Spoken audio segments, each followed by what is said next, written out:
Alright, so I was playing a couple games the other day. For you,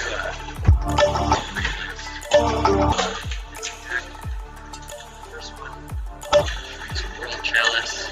It's just I've been trying to practice it right now. Honestly, I'm trying to know how to. It took me a while to understand. You're looking at things that is great.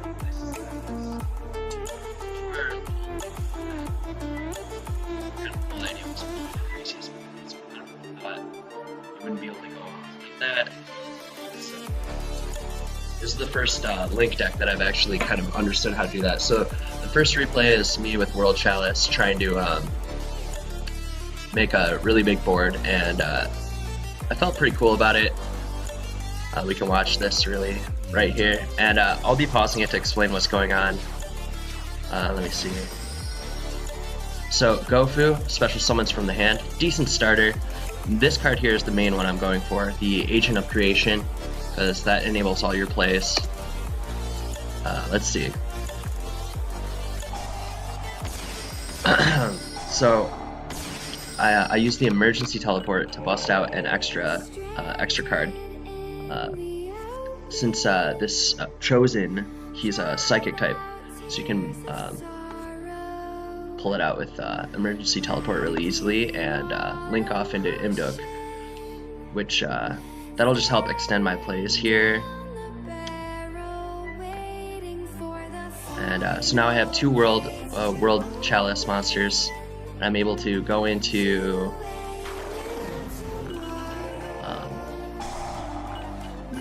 I'm able to go into Aurum, use this effect, and bust out my normal monster again. So that brings out my Imduk.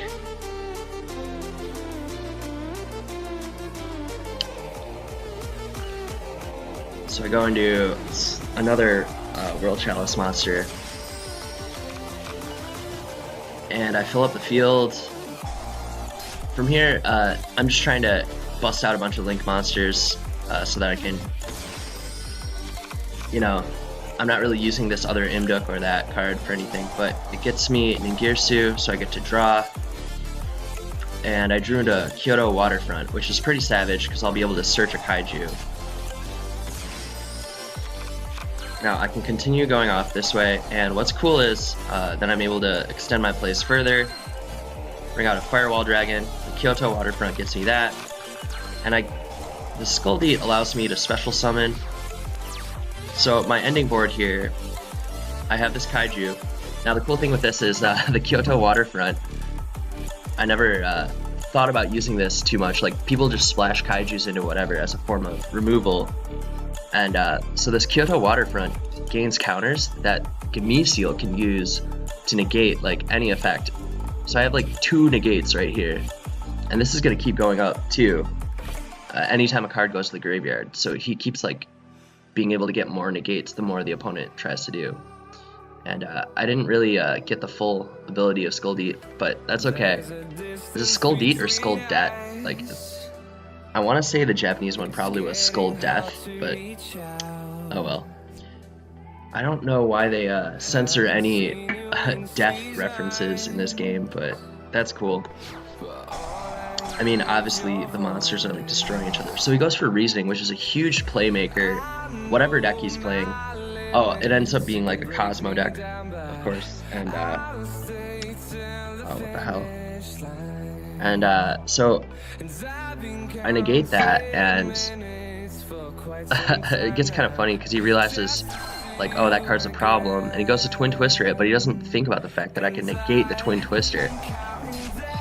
He plays that, busts out a Panzer Dragon, and that gets me another counter. And since Panzer Dragon's going to end up being a threat, I just go ahead and bounce it with the Firewall Dragon, because that's still live. You get it like once per turn, but he has 2 links, so I could probably actually have bounced another. I got the Venus back to my hand. That's a play for next turn. And then he tries to go off with his normal summon, searching out like some Cyber Dragon stuff, and I negate it with Gameciel, and that was game. I didn't, he left the game after that, so I didn't get to see the whole match, but thought it was cool. Felt good actually getting the combo off. This one is a deck I have in real life, Chainburn. It used to be considered the cheesiest deck. It got everyone annoyed, and it was an unspoken rule, don't run Chainburn, but it doesn't use the extra deck at all. So that's why I wanted to play it in Link format, and I built it in real life to be prepared for that, but ends up Links are easy to learn anyway. But it's so cheap, like cost-wise. Like, all these cards are like maybe a buck, a couple cents, something like that. It's pretty lit. It's kind of like a jujitsu. Like, you don't care what the opponent does. It just plays off of what they do. So he ends up with an Omega, kind of a threat, right? Normally. But not really in this context. Like, he gets rid of a card, but not a big deal, because my board here is maxed out. Getting out some big monsters that are usually a threat. I get all these draws because of these cards chaining together, and then fill up his board. He goes for the attack, and I don't even care that he can use the tokens to make new monsters in this case, in the Link format, because it doesn't matter. Like, it increases the amount of cards on his field. So when I go off with like Secret Barrel or Secret Blast, that it just maximizes the damage. Now he's got like some serious threats here. This one can negate any monster effect. I only use a couple monsters, and this one, what does it do? Like, it can't be negated or stopped or something, but it doesn't really matter, and you'll see why. Like, this card is just gonna negate any damage I take anyway.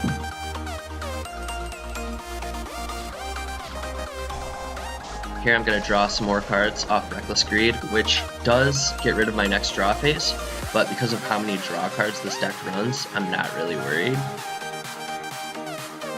And with how much damage it does, so I tribute off the card car, and I don't understand, he could have negated the card car with the Crystal Wing, and I would have been down 2 cards. Kind of silly that he didn't do that, and he makes like some mistakes like that. Part of why I was able to win. But here, deal 3,000 damage, and block the attack, and then I'm able to go ahead and dish out. He's almost done, right? And I survive another turn.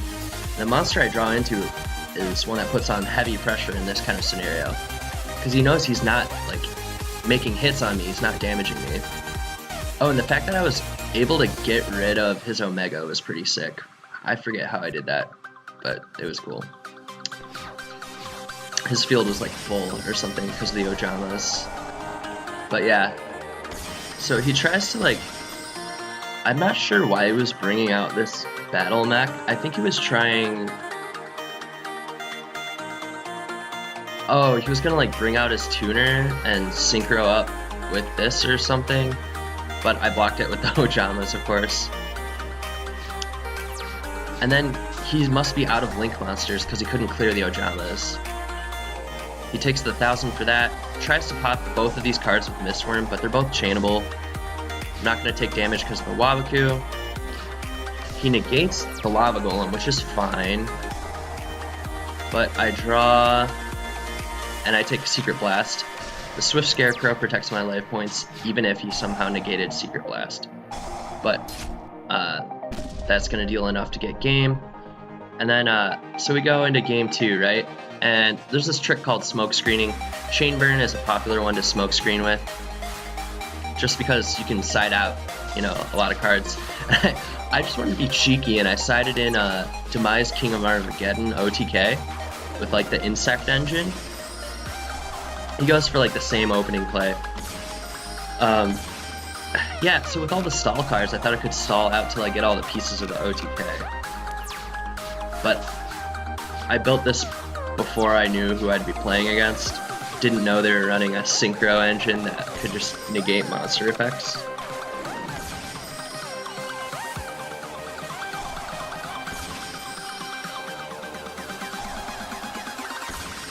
So Gets this board going.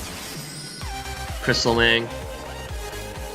The Hasser, I don't know why he ran that, but I guess it was a good stepping stone. He negates the Swift Scarecrow, but I had a second one. And I just trounce his monsters. Now, this is what gets kooky. This Lost Wind actually is such a decent card in the right scenario. So, target one special summon monster.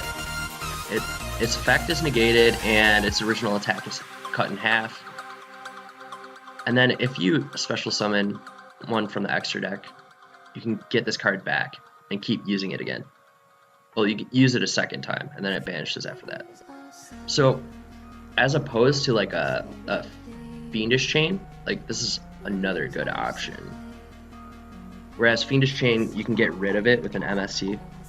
That's not the case. So my big play goes off. Really there. And he's able to get out his Star Eater again. That card's crazy. I'm sure there was a time where this was such an important card, like considered a huge threat. I go ahead and, you know, try to stall out a little longer, draw into something, but I realized I should have set the 1 day of peace and played the Card of Demise. My mistake. So here I'm trying to go for this again, and he just has the Ash Blossom to negate it. It's so easy to negate. I really thought, like, I tried running this as my main deck, but the hand traps just make it impossible. The Demise OTK just doesn't work. It's a sick deck though. If you're playing like casuals, like everything that used to be limited or banned in it is pretty much unlimited, so kind of good. I set the Gear Town and try and use Card of Demise to get into like what I need to bring out Demise King of Armageddon. Because if I could have gotten him out right then, I could have popped this and Gear Town would have special summoned the Gear Dragon. Didn't work. Gear Dragon goes to grave, not a big deal.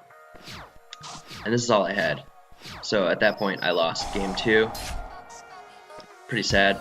But then I just side back in, and yeah, I don't know. It's just, if you play against the right deck, like pretty much nothing wins against Chainburn unless you have like Denko Sekka or something you can side in. You know, if you like if you research different deck types and you know the weaknesses of Chainburn though, you can be prepared even if you don't have sideboard cards against it, because you can just go ahead and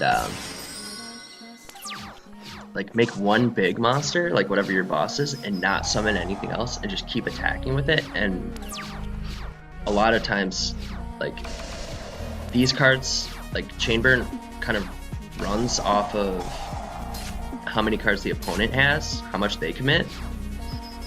So like they think summoning, a lot of players will think summoning a lot of shit against them is how you win. You just like, that's not the case. And as you see here, like there's just nothing he can do. I'm just like, every card is just going off. And then they quit, so. Yeah. Chainburn can kind of run out of steam though in certain situations, so. Last one, I came back to that Grand Maju deck and kind of teched it out with some cool cards. I tried running Summoning Curse actually, which hopefully you'll see in this one. It ends up being really good. Wow, this is moving fast. Okay, so I'm just burning through the deck, right? And banishing as many cards. You know, my power cards are all set here because I ran Card of Demise. And I have a Grand Maju set, so however many cards I end up with banished, his attack and defense are going to be that strong. So I was kind of hoping the enemy would attack into it, but that's not the case. I run the Upstart, even though it's like kind of a one-hit deck, like a OTK kind of deal. I don't really care about that 1,000 life points because Grand Maju gets so stacked up in its attack points. Now, I was not expecting the random Swift Scarecrow, especially in Ancient Gears. Like, why would I have expected that? You know, he gets this monster out, and is able to like defend for a little while. Now here's where I made a mistake. I didn't realize this card he used, one of the cards he used, like protects his monster from like card effects. So here I just like, I keep going and I try to get like removal. I got the Raigeki, but what I realized is I didn't have to use that. That was a bad idea. It doesn't affect him because I guess this card, whatever monster you bring out, it like can't be targeted or something. Or maybe it was one of the banished cards. Oh, I think it was this. How did he fuse? Damn, I don't know. But one of the cards protects it. But battle still wins. So I had a Gren Maju in there. I should have summoned the third Gren Maju. At this point, it just recycles.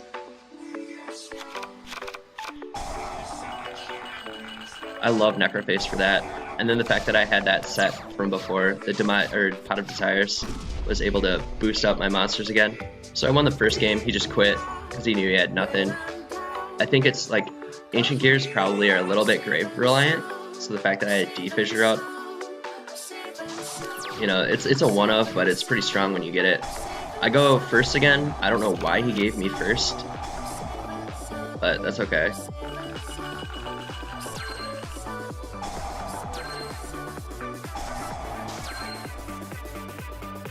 Soul Absorption with Necroface is just crazy, and then the fact that Goldsark Necroface, like, you get the Necroface back in 2 turns, so if you're almost decked out, just summon the Necroface, because you already have that much life points, they're not going to get you in that amount of time. And you can just like keep grinding. It's pretty sick. I'll special summon this using my extra deck. I love that tech. It's so good. Like, I thought Eater of Millions wasn't that good until I realized this deck doesn't use the extra deck at all. So you can just gain all this life from that. And then Eater of Millions is crazy because he can banish like just about anything. So like, almost my entire deck is banished at this point. And he's like tough to kill too. And then I have plenty of cards left though to survive until I get like Necroface back from the grave. Here, wherever he went. Okay, well, anyway. So, but this duel got kind of crazy. He ends up negating all my monsters. I can't believe he goes off like this. Watch what the opponent does.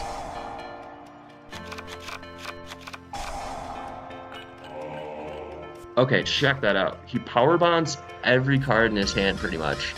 And I didn't know the new Ancient Gear support was like this.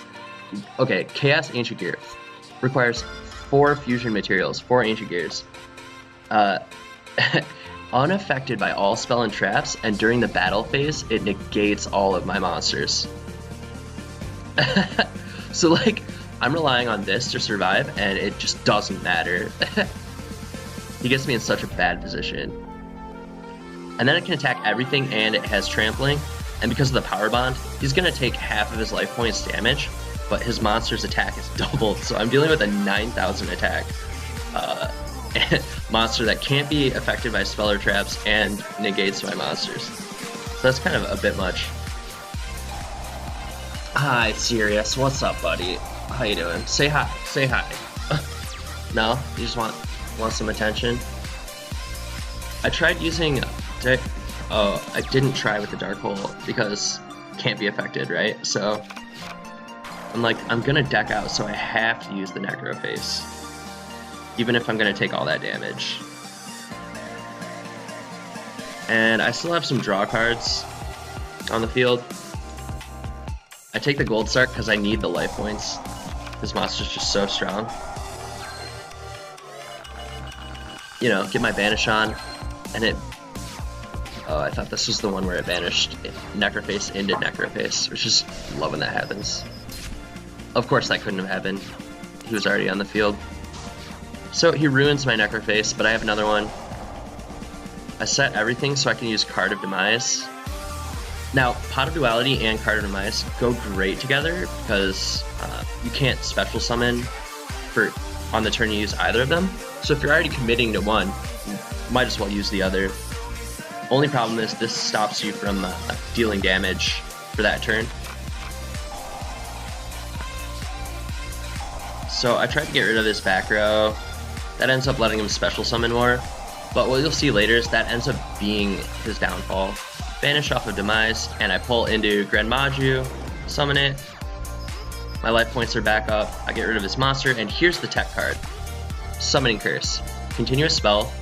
I pay 500 at the every end phase. But if the opponent special summons, they have to banish a card from their hand. So this is where it gets cool. I don't come back in this one. But, so he goes to summon, right? Every single monster he summons, he's gonna have to banish a card from his hand. And every time one of those cards get banished, I gain life points. Plus, the cards that he's activating in order to special summon, they banish stuff too. So I'm just like healing up and removing his resources. It's great. But he's able to come in and deal a ton of damage and pop that card. That's okay. There we go. Sure. So he clears my 2 continuous spells, but that's not a big deal. I get my Necroface back. So this card's sick. Left Arm Offering. A couple reasons. It banishes however many cards are in your hand. You need 2 or more to activate it, and then you can search any spell. So you just take like the Pot of Desires and activate it, and that gives you an instant 10 cards banished and draws for you. But anyway, I used the DDR to bring back this card. And since I didn't meet the activation requirements, I just pitched it because I knew I could bring out a strong monster here. And I was able to attack. I thought it would be for game. It wasn't. So I could have summoned something else and gotten over it, but oh well. Just to reset though again, I go ahead and use that. And now I'm in a tough spot, and it just didn't work out. Did not work out at all. So here I'm gonna take 9,000 to the face. So we go to game 3.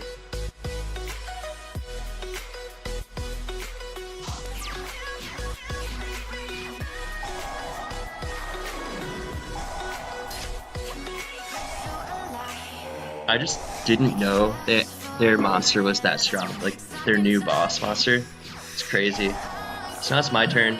He's got that defensive monster again, and I think this protects it as well. So I might make a mistake or two in this one. But I'm drawing, banishing, Necroface goes off because I used it as the banish cost for Allure of Darkness. So I just like, right off the bat, like look how high my life points are, right?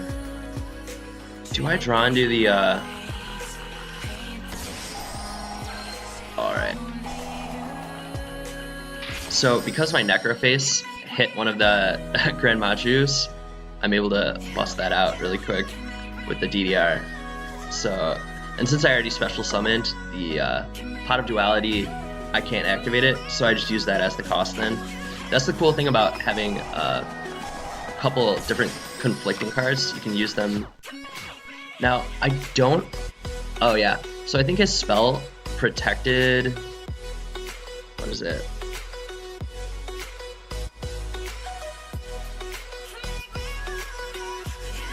Yeah, I don't know how his monster, this guy, the fusion... Oh, it's unaffected by other cards' effects. Right, okay. Yeah, so I thought I could banish it with the Eater of Millions effect when he attacks. Didn't work. So I just ended up... I took like some damage from that. I actually didn't. Actually, why did it survive? I think this spell protects it.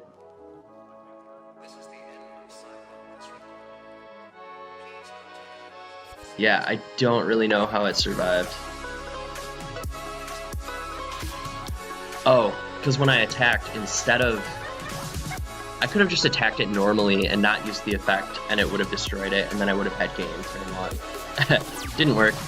So he goes ahead, gets his draw. He has 2 cards, so I go ahead and Twin Twister. Unfortunately, that gets him some special summons. and he's able to deal some minor life point damage. But now he gets this back out, and I realized my mistake from last time.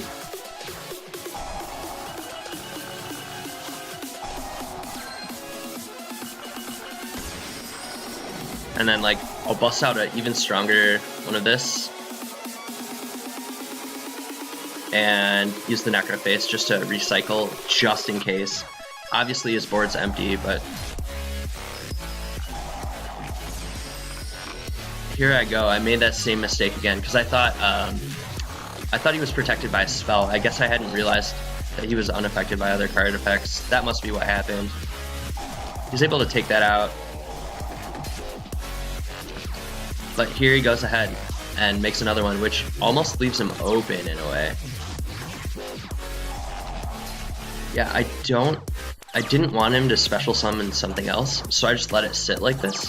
If I had attacked this, he could have special summoned something that lets him go off and make something bigger, so I didn't want to deal with that Chaos Golem again. But here we go. Bust open another Pot of Desires, and I get my Grand Maju, and that's enough for a game. Oh, that's right, it's not enough for a game. Oh, goodness. So I forced him to kind of like waste his recursion effect on a golem that couldn't do anything. And now here he is sitting with like a card that doesn't mean anything. 52 to the face. My game froze for a minute there, and then comes back and he just quits because he know like there's nothing he can do. And the fact that I can keep recycling. So yeah, those are my replays from the other day. Thought they were kind of cool. The World Chalice deck, I'm really interested in building it. I net decked it, but once I get the hang of it a little more, I'll probably change some things around. I was thinking of so like this Kyoto Waterfront. I really like this card, and using the Gameciel too. So I was thinking if I ran another Gameciel and a Terraforming, I could like pull this card up even quicker. And then I'd only be taking out 2 cards, but I don't know what to take out. Maybe some of the hand traps. Because like it's kind of stacked on hand traps. The guy who made this, he was saying that this is a good ratio because then you open up with a hand trap most of the time, but I don't know. Ghost Ogre, Droll and Lockbird. Problem with Droll and Lockbird and Max C, they conflict with each other, so I've had times where just for like the situation, I could only use one, or I actually had one situation where I had to use both. Just because I wanted to shut down what he was doing after I'd already used Max C. Kind of screwed me over, but I ended up winning that game anyway. But I think like I could probably like take out like one Ghost Ogre, one Ash Blossom. I don't know, Ash Blossom's so good right now. But like if I took out one Ash Blossom and one Ghost Ogre, right? And then went for like Terraforming and another Gameciel, right? Like I think that could be pretty good. Because, well, I don't know though. Actually, I definitely think it could.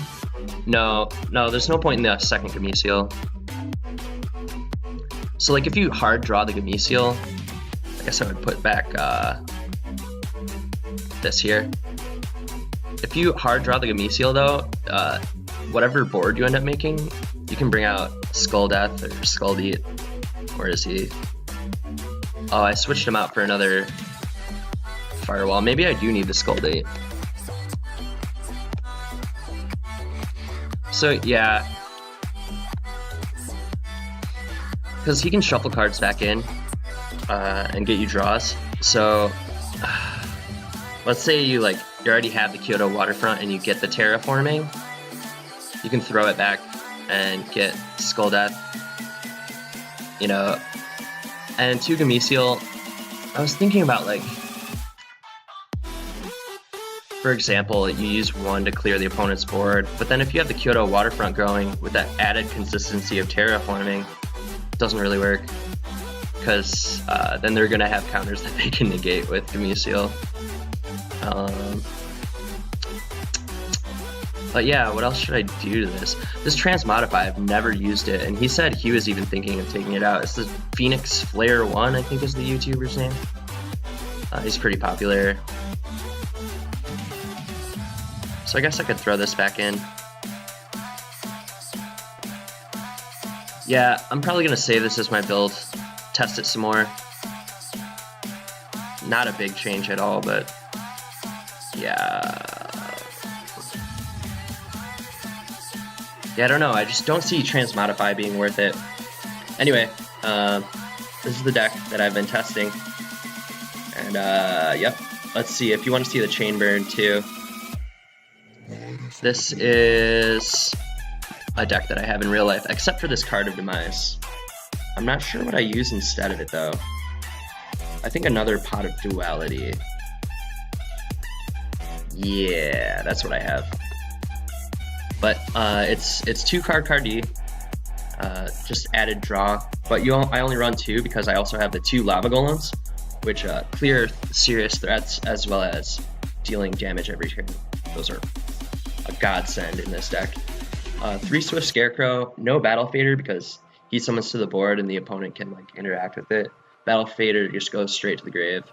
So 1 Day of Peace, stall as well as drawing, and since we don't really care what the opponent does, giving the opponent the other card doesn't matter. I'm probably not gonna use this side, but when I sided these in, you saw that like giving him the opponent extra card did matter, so I'm probably not gonna do that anymore. But Card of Demise is really good in this deck since you're setting so much. If I had these in real life, I probably would run 3 honestly over the Pot of Duality, maybe like 2 and 2 or something. Chain Strike, heart and soul of the deck. If you bust out a huge chain of cards, especially responding to the opponent's effects when they interact with you, then this can get racked up to really high damage ceiling. I run 2 of Yatagarasu as well as 2 Jar of Greed.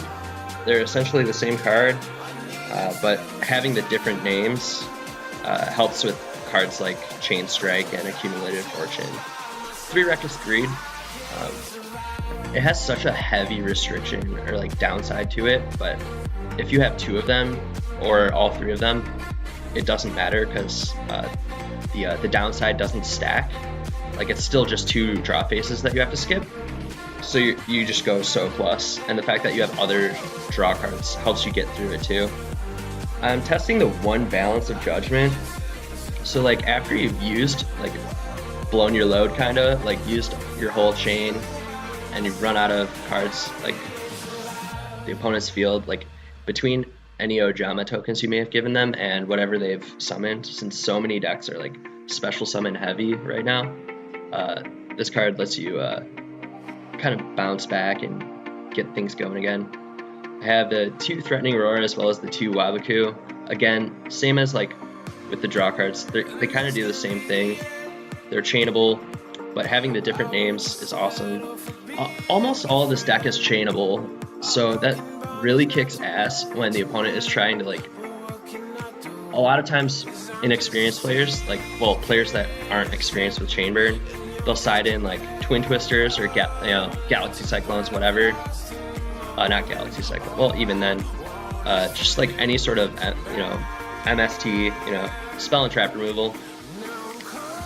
The fact that everything's chainable, it just doesn't care. Like that's why I love this deck. It just doesn't care what the opponent does. It's very rare that something can beat it. But yeah, Secret Blast as well as Secret Barrel. I like Secret Barrel more, even though it's a little different. So Secret Blast, 300 damage for every card they control. That's field only. And then it has a bonus effect. While it's set, if it gets popped by like MST or Twin Twisters, it deals 1,000. So it's kind of, you're not really going to lose with it, but I like the Secret Barrel more. It's 200 for every card in their hand and field. So that ends up being a lot, like 2,500 or more most of the time. because first turn, if I have both this and the Ojama Trio, as well as whatever else I draw into, it's good times. Because you play this and then chain the Ojama Trio, and when the Ojama Trio, like when the chain resolves backwards, they get 3 tokens, so that's 3 additional cards. Their opening hand is like 6 or 5 or 6 plus 3 more. So like 6 plus 3, 9, 1800 off 1 card is like pretty solid, especially considering you're going to be playing other stuff. And the Just Desserts, that's 500 per monster on their field. So in that situation, again, it's like you can deal like 2,000 off of that once they summon. So that's already 3,800 plus whatever other cards you have. Dimension Wall I prefer over Magic Cylinder. Magic Cylinder targets the monster, whereas this doesn't. It only involves like the damage. The damage gets dealt to the opponent as opposed to you. So cards that can't be targeted, people always be like, what? How did that? And then they like, it takes a while for them to read it and understand. So, and usually a card that can't be targeted, they feel like pretty secure, so they attack with it, and it has like high stats most of the time. So that's good laughs. It can end games. And after you play it, like in the first game, after you activate it, you can still, like when they attack a second time, you can still play Waboku. Yeah, Threatening Roar you cannot chain in that situation, but you can also chain the Swiss Scarecrow in that way. Ojama Trio I explained, and Waboku is just Waboku. Funny enough, something like Lava Golem or Swiss Scarecrow, they start chains as well. Or if all your stuff has been set and then next turn you card that'll start a chain as well, because you can, actually you can't. You can still activate in the end phase. Anyway, so it's so sick, because you can, at the end of the opponent's, like any phase, like in their draw phase or their standby phase, if they haven't activated anything, before the phase changes, you also get like, the play passes back to you, so you get the option to activate any of these things. So like, given the right circumstance, you can really goof the opponent up before they can do anything too. So I love this deck a lot. But yeah, a lot of people aside, they tech like, what is it? Backjack? I don't know what this card is. Jack Knight.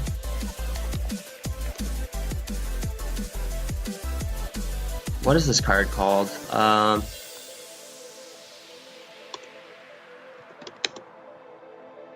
What is this card? Absolute King Backjack. So let's check this out really quick. During your opponent's turn, you can banish it from the grave, excavate the top card of your deck, and if it's a normal trap, set it to your side of the field, and you can activate it that turn. That's kind of good. And if it's sent to the graveyard, you can look at the top 3 cards and place them in any order. Okay, so that's like decent, but the only things, like, I guess you could set it on your side of the field, and if they destroy it, then you get to do some crazy shit with it. And since there's such a high trap count, 27, that's most of your deck, it could be pretty good. And looking at the top 3 cards, that's just like playing Pot of Duality. I might even try it instead of Pot of Duality. Yeah, actually, because Pot of Duality conflicts with Lava Golem as well. And if you're giving them a Lava Golem in that scenario, then they're probably going to attack the Backjack, and you get to... Plus, if you have Card of Demise in your hand... Okay, so we're going to make some changes to this too. We're going to run 2 of those. And we're going to also add another Card of Demise.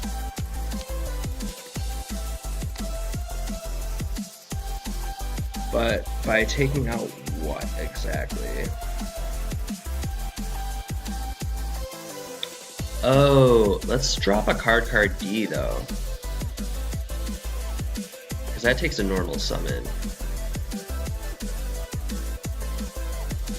Or let's just drop all the card Ds.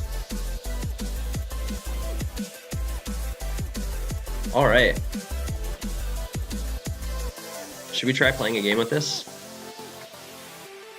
Screw the side deck, who cares? But Alright, we're gonna try and find a game with this.